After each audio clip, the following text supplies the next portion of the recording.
Good morning, everyone. We have an excellent program in store for you today. It is my absolute honor to introduce today's speaker, Dr. Kejal Kantarci. Dr. Kantarci is the Catherine B. Anderson Endowed Professor and Professor of Radiology in the Division of Neuroradiology at Mayo Clinic, Rochester.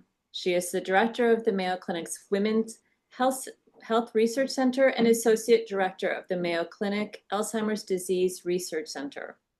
Her research focuses on the neuroimaging, neuroscience, and clinical aspects of aging and dementia, particularly in women's cognitive health and Lewy body dementias. She is leading the Mayo Clinic Lewy body dementia biomarker program, which is funded by the NIH for the last 8 years.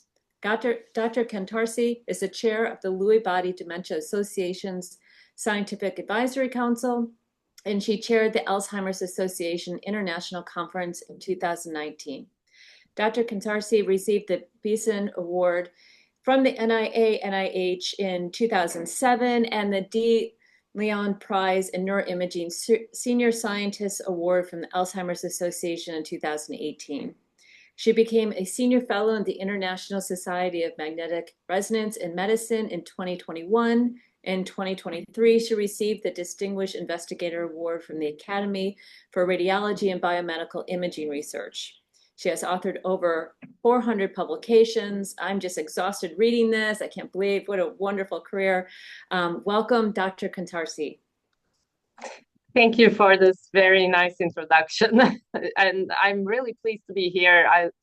I really thank you for giving me the opportunity to talk about the research we're doing at the Mayo Clinic. And I will start by sharing my slides. Let me see if I can get to the presentation mode. All right. So today I will be talking about ovarian hormones, menopausal hormone therapy, and Alzheimer's disease. Now, we all know that dementia is more of a disease of women than men. 2/3 of the dementia cases are women. The women are also caregivers to a majority of dementia patients. So the social and economic implications of dementia is greatest in women.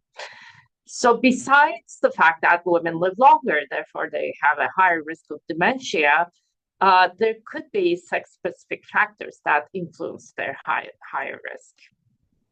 Now, when we look at some of the animal studies, particularly looking at estrogen's effects on the brain, the estrogen studies have shown that in ovariectomized animal models, that the synapse formation and connectivity in the brain is influenced by estrogen, particularly in the hippocampus and prefrontal cortex. Now, estrogen has been shown to also have an effect on beta amyloid deposition of Alzheimer's disease by improving the clearance of amyloid from the brain. It also influences cerebral blood flow and metabolism in these animal studies. And there has been some suggestions that there may be an interaction with the ApoE genotype, particularly the ApoE4 genotype, which increases the risk of Alzheimer's disease. Now, as women transition through menopause, when they lose their estrogens gradually, about 2/3 of them complain of cognitive difficulties. But in a lot of studies, the objective measurements by cognitive test performance are relatively intact. There has been very well-done studies looking at what is happening with these subjective cognitive difficulties, and they have shown that there could be a temporary decline in cognitive processing speed, verbal encoding, and verbal episodic memory domains. And these studies have also shown, fortunately, that this could be a temporary decline, the decline subsiding after several years post-menopause. Now, in perimenopausal and postmenopausal midlife women who are at risk for Alzheimer's disease, it has also been shown by Mosconi and colleagues that subjective cognitive difficulties are associated with altered brain mitochondrial energy production. So suggesting that these cognitive difficulties may have something to do with neuroenergetic stress. during the menopausal transition. Now, what we see with ApoE4 carriers is that, which is the most known genetic risk factor for Alzheimer's disease, is that they tend to accumulate amyloid pathology at younger ages. So if we look at this graph on the right-hand side, this is a cohort from our Mayo Clinic study of aging. On the y-axis, you see the deposition of amyloid on PET. On the x-axis, you see age. You can see that the ApoE4 positives are taking off at the around age of 55, right after menopause in most women. And whereas the ApoE4 negatives have a more gradual increase over time, and this accelerated amyloid deposition happened to coincide with the age where women are early postmenopausal. So there has been several studies showing that ApoE4 is more critical in women, increase the risk of Alzheimer's disease more in women than men. An interaction between ApoE4 genotype and estrogen has been suggested in studies that show where women are more vulnerable at a younger age, which coincides with this age of early postmenopausal years. Now, one of the well-known studies, of course, that looked at estrogen or hormone replacement therapy or menopausal hormone therapy during the postmenopausal years is the Women's Health Initiative Memory Study. And this study showed that combination of estrogen plus progestin in women of 65 years of age and older doubled the risk of dementia. But women who began menopausal hormone therapy with already low cognitive function were particularly more vulnerable. And instead, women who received menopausal hormone therapy at a younger age, at the age of 50 to 55, were less vulnerable. So there seems to be an effect of age when they start hormone therapies. Now, this is a figure from back in 2014 looking at all the observational studies and Women's Health Initiative study, kind of scaling them based on early postmenopausal exposure and late postmenopausal exposure. So when we look at this graph, of course, you can see that those studies that looked at early postmenopausal exposure are showing a more reduced risk of Alzheimer's disease or dementia, including the Women's Health Initiative early estrogen exposure study, and then late postmenopause exposure seems to have a neutral effect or increased effect on risk of dementia. So this was back in 2014. These are some of the earlier studies, which led to the hypothesis that there could be a window of opportunity for one of menopausal hormone therapies when it's given during early postmenopausal years may eventually reduce the risk of dementia in the long term. Now, there has been some observational studies for the last 10 years after that review I showed you. And the findings have been quite disturbing because most of these studies were done in national registries from different countries, and many of them, almost all of them, showing increased risk of dementia based on menopausal hormone therapy exposure. Now, one of them here is from Finland, showing Alzheimer's risk is increased even in recently postmenopausal women if they have hormone therapies. Another one showing increased Alzheimer's risk with estrogen and progestogen. This was, I believe, from UK. And another one from Taiwan. Most of them, within the recent years, showing increased dementia risk with hormone therapies in Taiwan nationwide cohort study. Others, this is from Denmark, again, showing increased dementia risk with hormone therapies. This was also from UK, showing increased dementia risk with estrogen therapy, even in recently postmenopausal women at the age of 50 to 55 years. So all of these literature, of course, that happened within the last 10, in fact, within the more recently, within the last 5 years, is suggesting that menopausal hormone therapy may be actually harmful to the brain in increasing dementia risk. But we need to keep in mind that these are observational studies, they're not clinical trials. So they're looking back at national registries and learning more about who got exposed versus not. Now, as we know, observational studies may have risks of potential confounding, and we know that women with subjective cognitive complaints, vasomotor symptoms, and sleep disturbances would likely seek hormone therapy more often. And even before the Women's Health Initiative memory study results were available, hormone treatment was perceived as a strategy for slowing cognitive decline and was even prescribed for that purpose. So we need to keep in mind when we try to understand this data.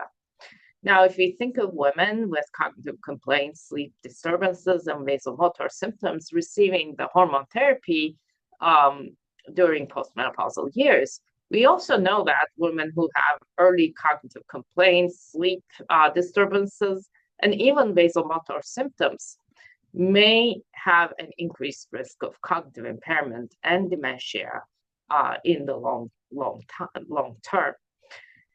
If that's the case, then we could see a relationship between hormone therapy and, of course, dementia risk. So it's important to understand that findings from observational studies should not inform shared decision-making about hormone therapy use due to menopausal symptoms, and randomized clinical trials provides the strongest evidence on the effect of hormone therapy on dementia risk.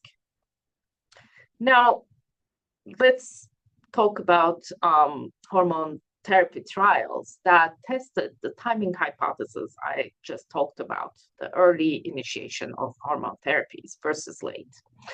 Now, one of the studies is the early versus late intervention with estradiol or ELITE trial, which tested the hypothesis that early exposure would be less harmful than late exposure to hormone therapies. And they showed that actually early exposure slowed atherosclerosis in postmenopausal women. They did not find any cognitive effects based on the timing of exposure. Another study, which I will talk about more in the later part of this talk, is the Kronos Early Estrogen Prevention Study, or the KEEPS trial, which looked at early exposure at the mean age of 53, so immediately after menopause, and did not find that hormone therapies slowed atherosclerosis. KEEPS also did not find a difference in cognitive change in women with hormone therapies compared to placebo. However, I would like to emphasize that KEEPS was a trial that was done in women with good cardiovascular health. Therefore, these were all very healthy women, so not slowing atherosclerosis may not be surprising just because they were already healthy to start with. Now, the conclusion of these two studies was that hormone therapy given early after menopause did not have an effect on cognitive function at the end of treatments. However, as you can see, the ages are pretty young at these in these trials. So we may not be seeing the cognitive effects yet in these women. And when we look at the scale of incidence of dementia, where we would see cognitive effects is probably after the age of 60, because that's when the dementia risk starts increasing. And here you can see where these trials fall in terms of age of exposure. And WIMS is the latest, and they did test the latest exposure. However, when we look at KEEPS, for example, we would not be seeing the cognitive effects at these ages if we think about when dementia incidence increases, and even the ELITE early trial. So I would like to talk more about KEEPS because we have done quite a few studies looking at dementia risk, cognitive decline, and also imaging biomarkers of Alzheimer's disease. Now, KEEPS was done during the years 2005 to 2009, so 4 years of hormone therapies in more than 700 women from 9 different centers across the nation. They were aged at 42 to 58 years within 36 months from menopause without prior cardiovascular disease events. So these were quite healthy women, and they were enrolled in 9 US sites. The treatments were 3 groups: oral conjugated equine estrogen, oral CE group, transdermal 17-beta estradiol, and micronized progesterone was given to active treatment groups 12 days each month. And then there was a placebo group that took pills and patch. Now, if we think about how dementia pathologies evolve in the brain, we see pathologic involvement starting decades before there's cognitive impairment and dementia. And when we look at cognitive function, of course, there's really not much happening during this preclinical phase when there's accelerated pathologic involvement. After a certain threshold is reached, and this threshold may vary from person to person, the cognitive decline starts happening. And after another threshold, we start seeing dementia happening in the person. And the preclinical stage, although cannot be measured with cognitive testing, it can be detected with imaging biomarkers of brain health, such as Alzheimer's disease biomarkers or cardiovascular or cerebrovascular disease-related biomarkers.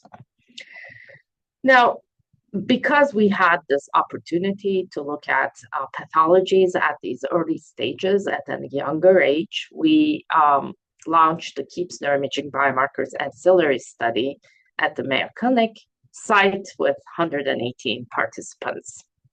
We assessed the effects of hormone treatments on the surrogate imaging biomarkers of cognitive health throughout the menopausal hormone therapy exposure, and also 3 years after the end of hormone therapies, with a total of 7 years of follow-up. And this is kind of the timeline of the study. We had baseline evaluations with MRI and cognitive testing. During the menopausal hormone therapy trial, we had 3 additional evaluations until the end. And then we waited 3 years to look at these again at the 7-year follow-up. And we have longitudinal data, therefore, from the MRI and also cognitive testing. As I have pointed out, we looked at the cerebrovascular disease biomarkers, such as the white matter hyperintensities in the brain, which are known to be associated with loss of myelin density and also small vessel density in the brain. Now, white matter hyperintensities increased in all women in KEEPS. None of the women showed a decrease in white matter hyperintensities due to aging. So these are commonly seen in aging brain. As brain ages, we see hyperintensities increasing in volume. And we quantified the volume of these hyperintensities over time, as you can see in this one individual. We know that white matter hyperintensities are associated with hypertension and mild cognitive impairment in older adults, so they're not benign lesions. And they are also linked to higher number of activated platelets and thrombogenicity in the blood. Vasomotor symptoms of menopause also have an influence on white matter hyperintensities, particularly if they occur during sleep. So there is a relationship between menopause and white matter hyperintensities as well as thrombogenicity. Now, what we saw during the 7 years was that oral CE group had higher increases in white matter hyperintensities compared to placebo. This was also seen in the estradiol group, but it was not statistically significant. And We also did another study looking at thrombogenic microvesicles in the blood. We found that higher number of thrombogenic microvesicles were associated with higher rates of increase in white matter hyperintensities.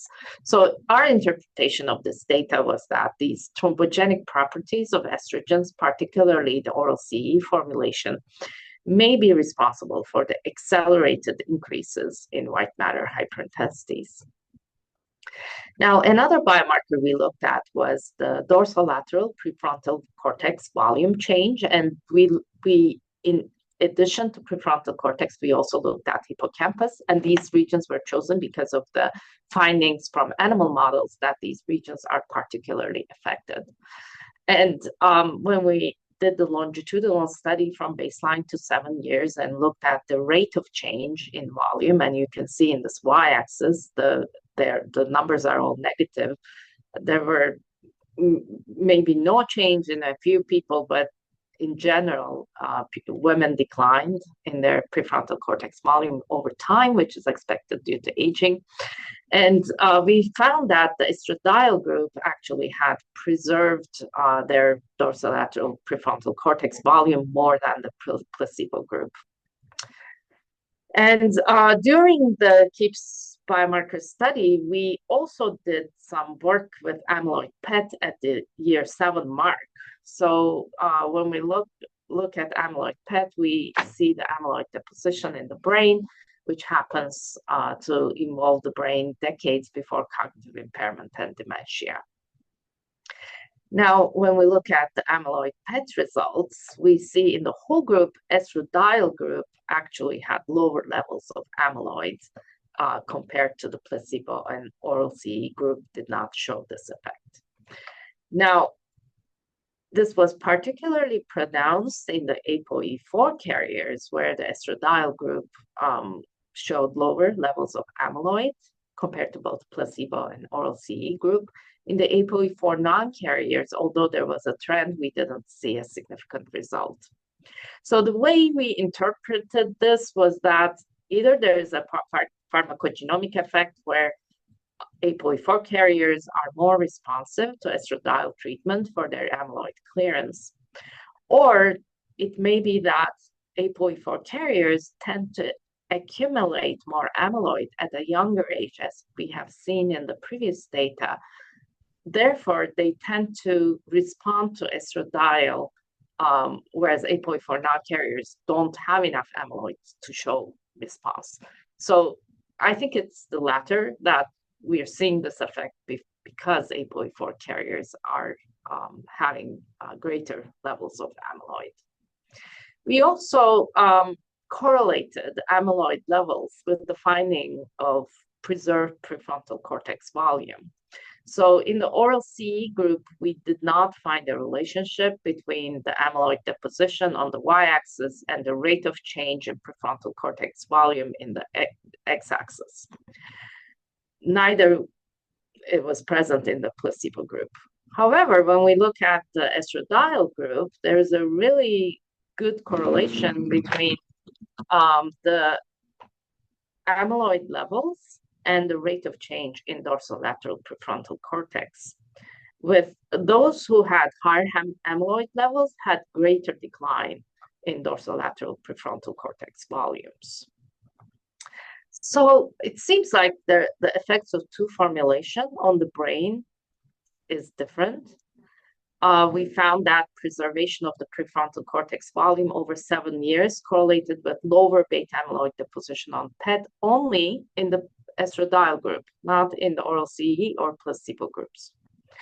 Now, it's possible that amyloid and preservation of prefrontal cortex are related to each other, but we are not seeing it in the placebo group. So probably this is not the natural history of what's happening. On the other hand, estradiol seems to be influential here, where it influences both amyloid and dorsolateral prefrontal cortex. Therefore, there's a relationship between the two through potentially estrogen receptor mediated mechanisms. So our interpretation was that the estradiol's influence on the prefrontal cortex volume preservation and amyloid deposition maybe through an estrogen receptor-mediated mechanism, which varies from person to person. Therefore, there's a relationship between the two. But it does not seem to extend to the oral CE formulation.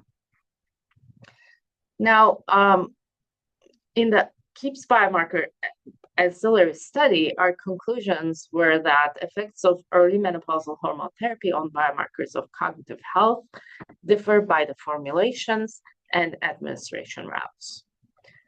These effects are modulated by ApoE4 that increases the risk of cognitive decline and Alzheimer's disease, which might have important implications for individualized approaches to prevent Alzheimer's disease in women, particularly the ApoE4 carriers who are the most vulnerable group.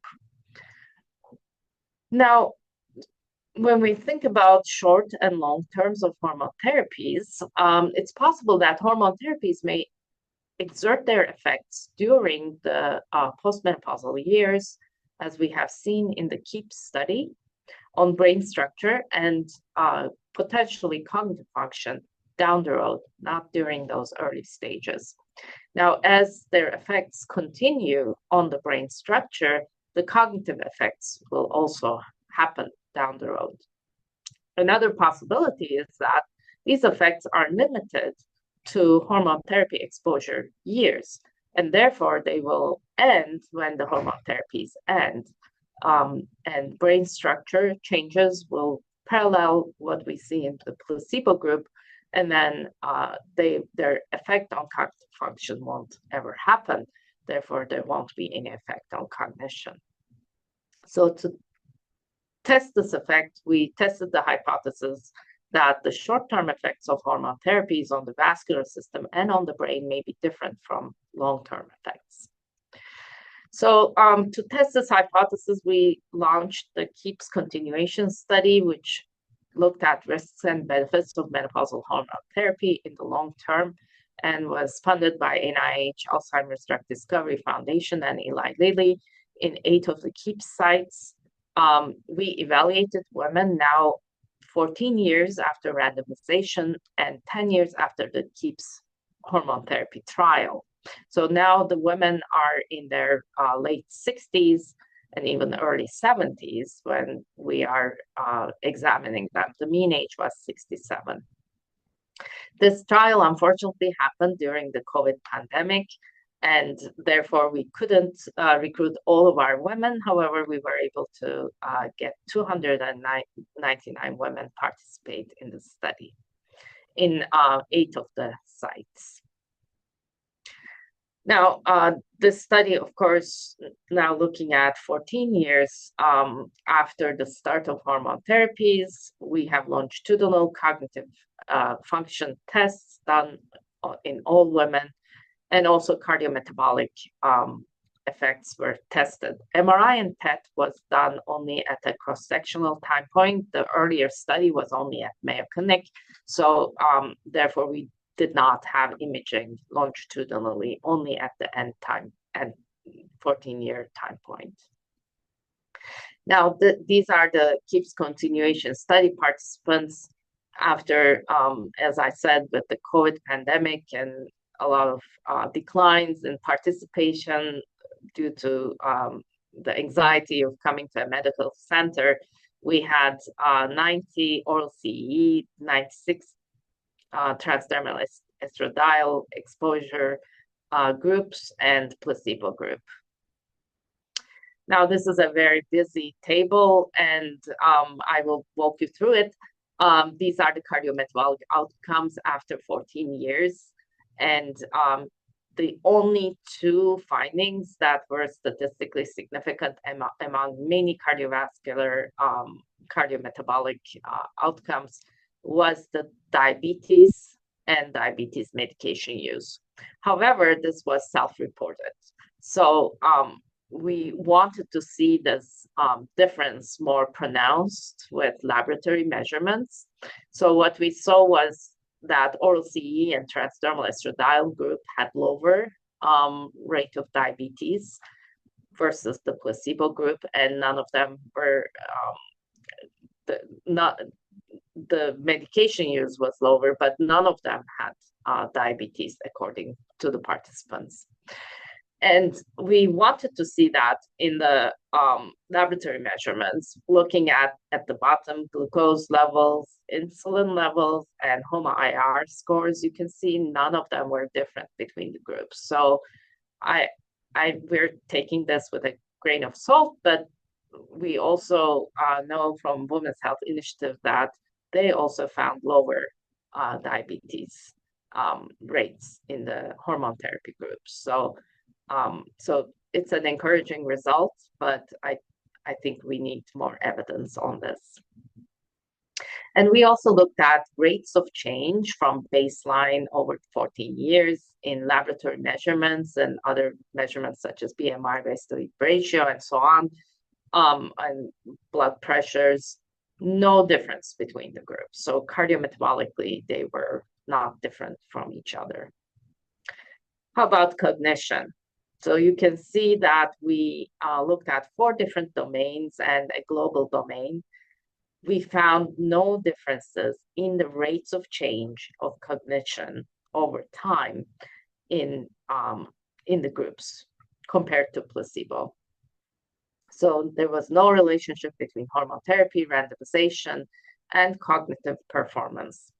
And the hormone therapies did not modify the association between baseline cognition and keeps continuation cognition later in life.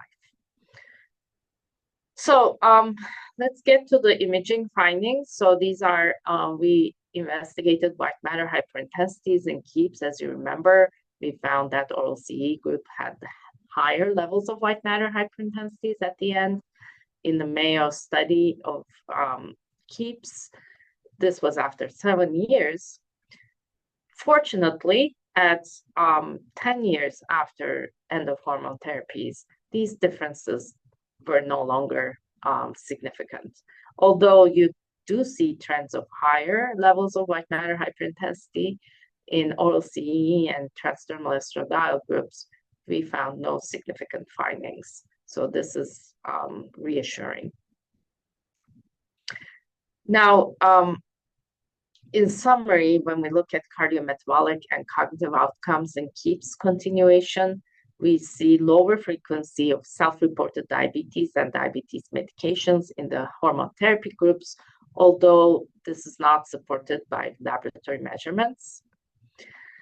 There is no evidence of long-term cardiovascular, metabolic, or cognitive benefits of hormone therapy, nor any evidence to suggest adverse effects. And applicability of these findings from KEEPS continuation is restricted to women who have good cardiovascular and metabolic health and does not extend to women who start hormone therapies with a poor cardiometabolic health. Now, we have talked about menopause to postmenopause, so 14 years of follow-up in the KEEPS continuation. In another study, we investigated premenopausal bilateral oophorectomy, looking at premenopausal women and their long-term outcomes in, on average, 22 years after their oophorectomy, again to investigate the influence of estrogens before menopausal years. Now, this study was the Mayo Clinic study of oophorectomy and aging, which has been going on for some time. Women who underwent premenopausal bilateral oophorectomy during the years 1988 to 2007 were recruited into the study, and they also had an age-matched reference group that has not did not undergo this surgery before the index date of the premenopausal bilateral oophorectomy in each woman. So we had a really nice matching between exposure and the reference groups. Now, we started out with more than 1,500 women in each group, and then we recruited 274 in the PBO group and 240 in the reference group. Now, when we look at multi-morbidity in premenopausal bilateral oophorectomy after 20 2 years after oophorectomy, we see that in general, PBO group had a higher risk of multimorbidity. They have higher risk of COPD or obstructive sleep apnea or bone fracture. However, when we divide the group to less than 46 years, which is early menopausal and premature menopausal groups, we see that earlier than 46 years of age, the group is showing greater number of morbidities, chronic conditions such as arthritis, asthma, irregular heart rhythm, obstructive sleep apnea, or bone fracture. On the other hand, women who are in the natural menopause age, who are older than 46 years when they had their PBO, they are not the ones showing higher levels of multimorbidity. Only 2 conditions were positive. Now, in a previous study, we had investigated this group for imaging biomarkers, and we found that the medial temporal lobe was quite vulnerable in the bilateral oophorectomy groups, particularly in the amygdala and entorhinal cortex thickness. We didn't find a difference in hippocampal volume, although there was a trend. This was not statistically significant. Now, another study that came afterwards also showed that earlier age at menopause was associated with regional tau in women with high amyloid levels. However, surgical and spontaneous menopause were combined in the study, so they did not specifically look at bilateral oophorectomy. It's possible that there could be differential effects between spontaneous and surgical menopause.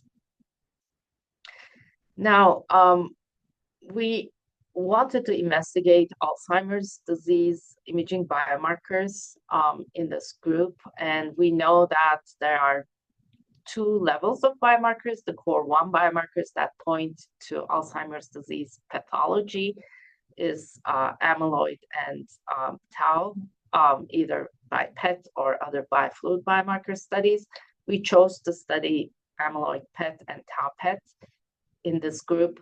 And there's also biomarkers of the neurodegeneration that are associated with Alzheimer's pathology, such as the Alzheimer's-like cortical atrophy on MRI and entorhinal cortex thinning. Now, in this study, we had, as I pointed out, groups of early premenopausal bilateral oophorectomy, late, and reference groups. So as you can see, the red line indicates the early PBO. You can see age at assessment at the x-axis and the levels of the biomarker on the y-axis. You can see that with age, amyloid levels increased in the early PBO group compared to the reference group. So it was age-dependent increase, whereas tau PET also showed a similar trend, but this was not statistically significant. When we look at atrophy measures, there were significantly lower levels, greater atrophy in the entorhinal cortex and temporal lobe cortex in the early PBO group compared to reference. So pointing out that there's an atrophy pattern that is similar to what we see in Alzheimer's disease in these women. We also tested the same hypothesis that was tested in the earlier paper by Colin, looking at whether amyloid levels modified tau deposition in these groups. And we found that amyloid levels modified the higher tau levels in the early PBO. So early PBO women who had higher amyloid levels also showed higher tau levels compared to reference women. So in summary, what we found in this premenopausal bilateral oophorectomy group before the age of 46 years, but not after that 46 years of age, entorhinal cortex thinning and elevated tau levels at higher levels of amyloid load at all ages of assessment, and increased amyloid load along with an AD-like pattern of atrophy at older ages of assessment. And we're seeking to do longitudinal follow-up with serial imaging in these women where we can see the evolution of Alzheimer's disease pathology, which is really critical for preventive strategies to know when it's going to happen. So this is my conclusion slide, some of the take-home points. So what our data shows is that short-term menopausal hormone therapy does not have adverse effects on brain health later in life in women with good cardiovascular health.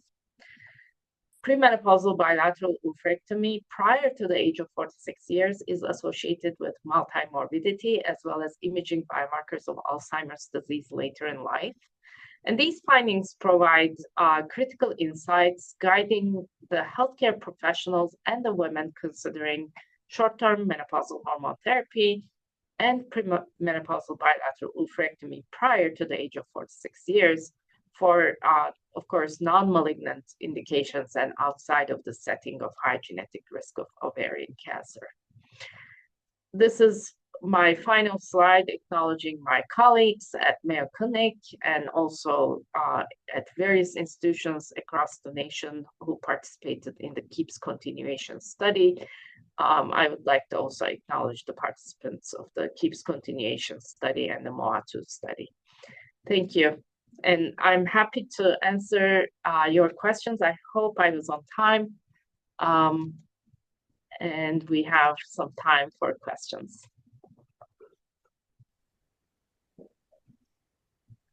That was really wonderful. Thank you so much.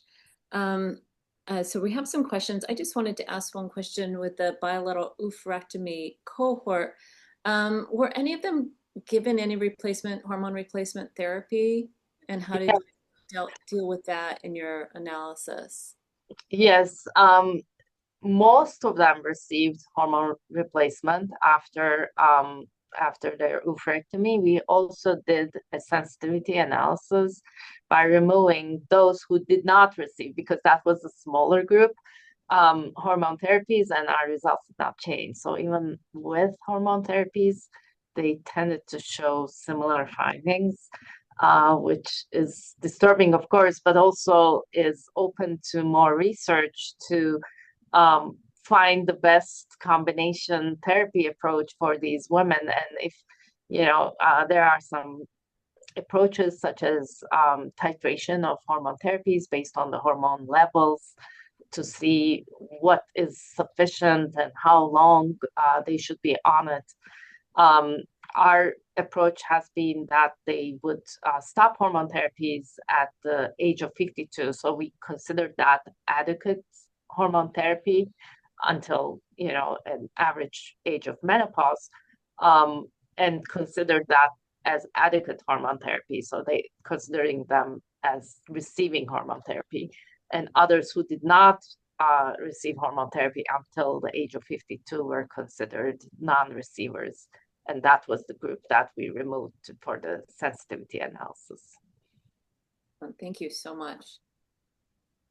So I think we have, Carmen has her hand up. I think it is not Natasha. No? Okay. So I guess Hi. Should I go? Yeah. Okay. Hi, Dr. Kantarci. This is Natasha Raja, a professor and Canada Research Chair at Toronto Metropolitan University in McGill. Amazing talk. Love the findings. I'm a cognitive neuroscientist, so of course I'm going to ask questions more about the cognitive end of the study. I noticed that in the longitudinal follow-up, you didn't see any cognitive effects in females. Did you use the same measures during the KEEP study itself at the multiple measurement times? And did you see any cognition short-term during the HRTUs? I might have missed that. And also, were the tests used verbal in nature, or did you try nonverbal tasks as well? Yes, very good questions. Yes, we did use exact same battery throughout the 14 years of follow-up at multiple time points. And so this study was done by Carrie Gleason in University of Wisconsin during KEEP's study, which is called Keeps Cognition study, and she did not find any cognitive changes during menopausal hormone therapy. Now, after, of course, 10 years after those cognitive tests were done, we did another Keeps continuation time point. And there we were able to assess all time points over time with mixed models, of course, and with the same cognitive tests and Z-scores that we had achieved at the baseline with Keeps study. And again, no difference, as you have seen. It's pretty much the box plots are on the same median throughout three groups. Now, verbal and nonverbal, I'm not the one who did this study. So Carrie Gleason is my partner in this, but I believe there were definitely verbal components of the cognitive tests.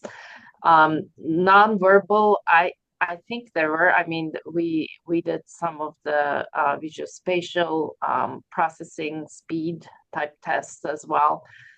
So I think it would be a better question for Carrie than myself, who is a neuroradiologist, but I'm happy to extend that question to her.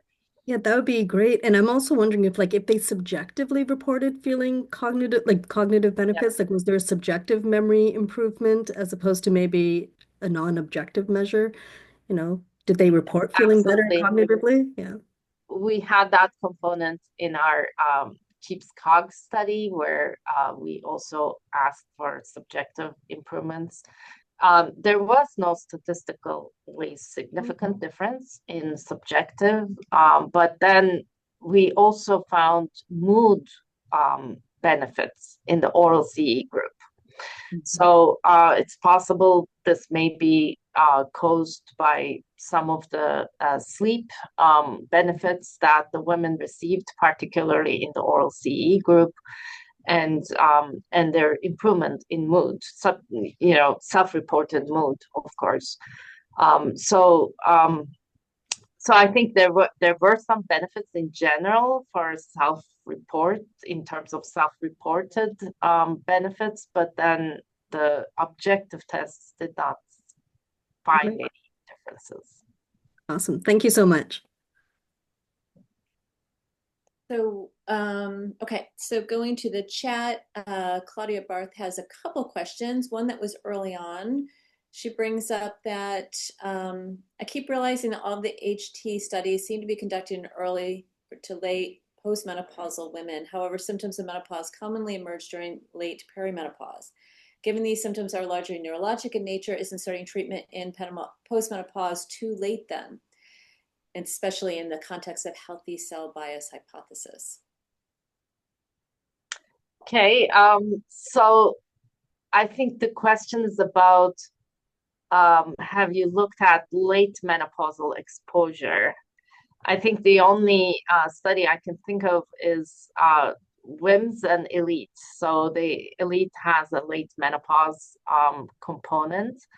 Not as late as Women's Health Initiative study, of course, which was 65 plus. But I think, whoever looked at it, they never saw benefits in terms of late stage of postmenopausal exposure. And early stage menopausal exposure, of course, with the healthy cell bias is more appropriate for hormone therapy's effects, if we think about it, and keeps actually women with having quite healthy cardiovascular health to begin with, and also they didn't have any mild cognitive impairment or dementia, which was also, tested in the Women's Health Initiative, where if they had lower levels of cognition, they showed higher risk for dementia on hormone therapy. So we did not have a chance to test that in KEEPS. However, we did look at whether baseline cognition had an influence on the rate of change in cognition And we did find that baseline cognition does influence rate of change in cognition over time in that 14-year study. However, hormone therapy didn't modify that change. So hormone therapy was not influential in modifying the rate of change based on baseline cognition. So whether women started off with worse cognition or better cognition, they showed similar rates of change on hormone therapy. So I don't know if that answers the question. Claudia, I see you on here. Do you want to pop in and clarify the question? I think it was partly addressed already. Thank you very much for that. No, I was more wondering on the late perimenopausal stages, because I feel like there's kind of it's kind of under-researched there, because most studies, also most pharmacological studies per se, always focus on postmenopausal women, also by kind of guideline requirements to not test it in perimenopausal women. And I would be more interested if yeah, when hormonal cycles desynchronize, when symptoms emerge, if it would be best to treat them then, because like if the assumption is that like sleep disturbances, cognitive disturbances, vasomotor symptoms are neurological, so we assume a certain kind of atrophy or disturbance already, and the longer we wait to kind of combat that, I would assume that it just then kind of progresses, and HT might then just stabilize or buffer like further progression, but doesn't really kind of reverse it. That would be my assumption. Yes, now I understand you were talking about perimenopause. Yeah, exactly. Sorry about that. Yes. No, don't worry. That's true. There is really not much research in perimenopause, and all these clinical trials were done after women were definitely postmenopausal, and exposure during that time frame is really a very interesting area of study. And we know from Roberta Brinton's work, Lisa Mosconi's work, that perimenopause is associated with this metabolic stress that is happening in the brain, and maybe if we do something about it, it may have an influence on later in life. That is a really important question. I think some of our premenopausal oophorectomy work may point out to importance of estrogen during those years. But of course, we weren't looking at perimenopause, natural perimenopause. We were looking at oophorectomy. So, but estrogen is really critical even before menopause. Yeah. Thank you very much. And maybe I can ask my second question as well, because I find it so we did some studies with the UK Biobank, and what I always kind of stumble across using these population-based data sets, we don't really know indication of use, and we don't actually know the reasons for surgery. And my like naive assumption is always like, if women need treatment, if women need surgery, then must be a lot of things already going on. And I'm just wondering, also from your expertise and years of expertise, like how do you account for indication of surgery in your studies? Is there any way you kind of look into that? Yes, we do pay attention to that. Absolutely. The indication. So in our PBO study, we did not include women who underwent oophorectomy due to a genetic mutation, BRCA mutation, for example. And also, we did not include women who had oophorectomy due to ovarian cancer. So those two groups were left out. The reason we did that was because we thought our findings are critical not for that group who definitely need the oophorectomy, but for those who have made the choice to have their ovaries removed while they were undergoing hysterectomy. And there were a lot of women in that category, because in the past practice, and now they're in their late 60s, of course. So in the 20 years ago, the practice was to remove ovaries in addition to uterus, and there's a lot of groups that had the surgery because not because of indication, but because they had that choice. So we limited it to that group, but there are studies in Canada looking at BRCA mutation groups as well, and their findings are also very much in alignment with what they're finding in the PBO group.